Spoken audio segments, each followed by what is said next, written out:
on being a refugee, an American, and a human being. Viet Thanh Nguyen. Viet Thanh Nguyen was born in Vietnam, which his family left in 1975 as refugees seeking asylum in the United States. They eventually settled in San Jose, California, where they opened one of the first Vietnamese grocery stores in the city. After high school, Nguyen briefly attended the University of California at Riverside and UCLA before settling on the University of California at Berkeley, where he graduated with degrees in English and ethnic studies.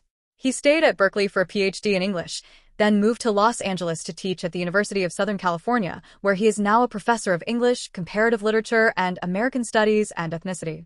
Nguyen is the author of 2 books of nonfiction, a collection of stories, and the novel The Sympathizer, which won the 2016 Pulitzer Prize for Fiction.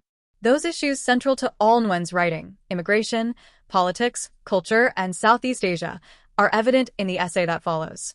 I am a refugee, an American, and a human being, which is important to proclaim, as there are many who think these identities cannot be reconciled. In March 1975, as Saigon was about to fall, or on the brink of liberation, depending on your point of view, my humanity was temporarily put into question as I became a refugee. My family lived in Ban Mi Thuot, famous for its coffee and for being the first town overrun by communist invasion. My father was in Saigon on business, and my mother had no way to contact him. She took my 10-year-old brother and 4-year-old me, and we walked 184 kilometers to the nearest port in Nha Trang. I admit to possibly being carried. At least it was downhill. At least I was too young, unlike my brother, to remember the dead paratroopers hanging from the trees. I am grateful not to remember the terror and the chaos that must have been involved in finding a boat. We made it to Saigon and reunited with my father, and a month later, when the communists arrived, repeated the mad scramble for our lives. That summer we arrived in America. I came to understand that in the United States, land of the fabled American dream, it is un-American to be a refugee.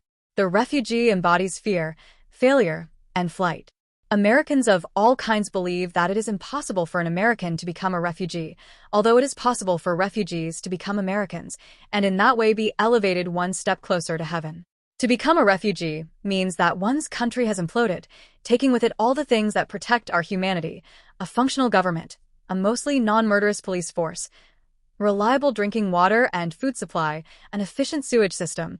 Do not underestimate how important a sewage system is to your humanity. Refugees know that their subhuman status as the waste of nations is confirmed by having to live in their own waste. I was luckier than many refugees, but I still remain scarred by my experience. After I arrived in the refugee camp set up at Fort Indiantown Gap, Pennsylvania, at 4 years old, I was taken away from my parents and sent to live with a white sponsor family. The theory, I think, was that my parents would have an easier time of working if they didn't have to worry about me. Or maybe there was no sponsor willing to take all of us. Regardless, being taken away from my family was simply another sign of how my life was no longer in my hands, or those of my parents. My life was in the hands of strangers, and I was fortunate that they were kind, even if to this day I still remember howling as I was taken from my parents. Like the homeless, refugees are living embodiments of a disturbing possibility that human privileges are quite fragile, that one's home, family, and nation are one catastrophe away from being destroyed. As the refugees cluster in camps, as they dare to make a claim on the limited real estate of our conscience, we deny we can be like them, and many of us do everything we can to avoid our obligations to them. The better angels of our nature have always told us that morality means opening our doors, helping the helpless, sharing our material wealth. The reasons we come up with to deny doing such things are rationalizations. We have wealth to share with refugees, but we would rather spend it on other things. We are capable of living with foreigners and strangers, but they make us uncomfortable, and we do not want to be uncomfortable.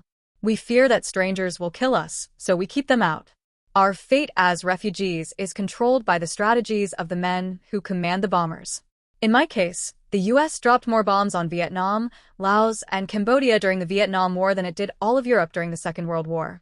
This played a role in creating refugees, and because of American guilt and anti-communist feeling, the U.S. government took in 150,000 Vietnamese refugees in 1975. It authorized the admission of several 100,000 more and other Southeast Asian refugees in the subsequent decade. What the U.S. did exceeded what Southeast Asian countries did, which was to deny entry to the boat people or contain them in camps until they could find a host country, like the United States. Accepting these refugees was proof that the US was paying its debt to its South Vietnamese allies, and the refugees became reminders that life under communism was horrible. We were expected to be grateful for our rescue from such a life, and many of us were and are thankful. But I was also one of those unfortunate cases who could not help but wonder whether my need for American charity was due to my having first been the recipient of American aid. Or so, I wrote in my novel The Sympathizer. I am a bad refugee, you see, who can't help but see that my good fortune is a stroke of bureaucratic luck and the racial politics of the United States, where Asians are considered model minorities. If I was Haitian in the 1970s and 1980s, I would not have been admitted as a refugee, because I was black and poor. If I was Central American today, I would not be admitted as a refugee, even though the US has destabilized the region in the past through supporting dictatorial regimes and creating the conditions for the drug economy and drug wars. I am a bad refugee because I insist on seeing the historical reasons that create refugees and the historical reasons for denying refugee status. Central Americans are categorized instead by the United States as immigrants, which suspends questions over the influence of American policy on their countries of origin. The immigrant is that foreigner who is preceded through the proper channels. The immigrant is the one who wants to come, unlike the refugee who is forced to come. The immigrant, as contrasted to the refugee, is awesome. The immigrant, in turn, makes America awesome. Or great. I forget the right word. In any case, here are the famous words on the Statue of Liberty.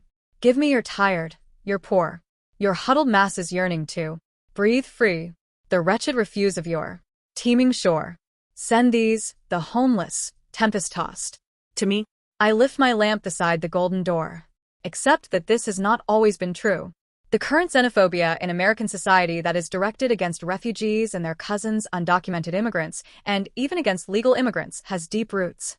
Inasmuch as America has been built by immigrants and is welcoming to foreigners, it has also been built on genocide, slavery, and colonialism. These two aspects of America are contradictory, but both are true at the same time, as they are true of the other liberal democracies of the West.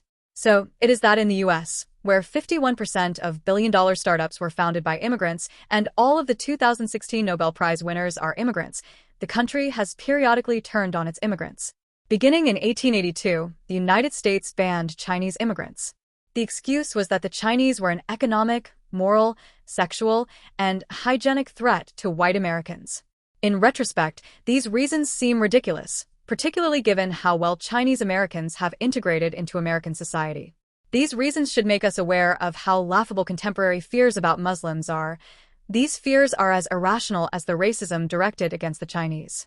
Various other legal acts effectively ended non-white immigration to the country by 1924, and while the door would slowly creak open with the repeal of the Chinese Exclusion Act in 1943, when 105 Chinese were permitted to enter annually, the United States would not embrace open immigration until 1965's Immigration Act.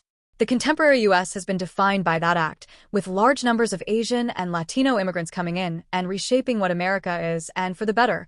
Without immigration from non-white countries, American food would be as terrible as that of pre-immigration England. But the prejudice remains.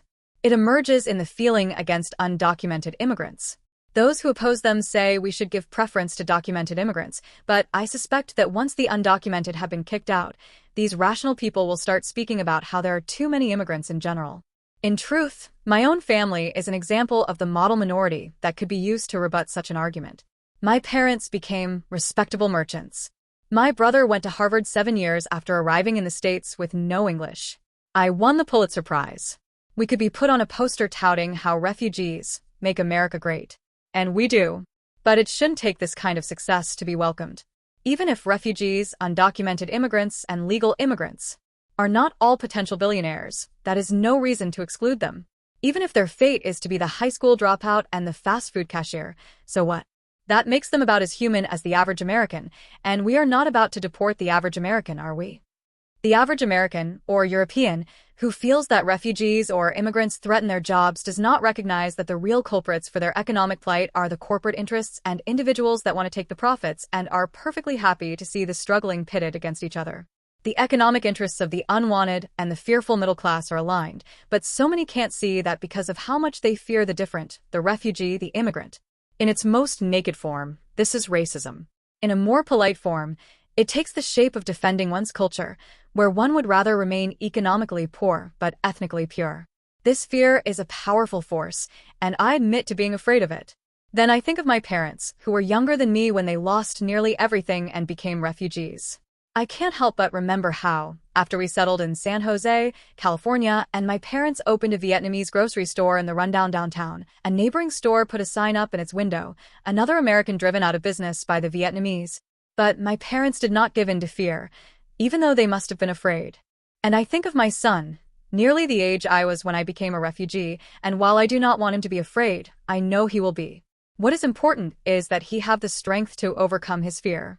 And the way to overcome fear is to demand the America that should be, and can be, the America that dreams the best version of itself.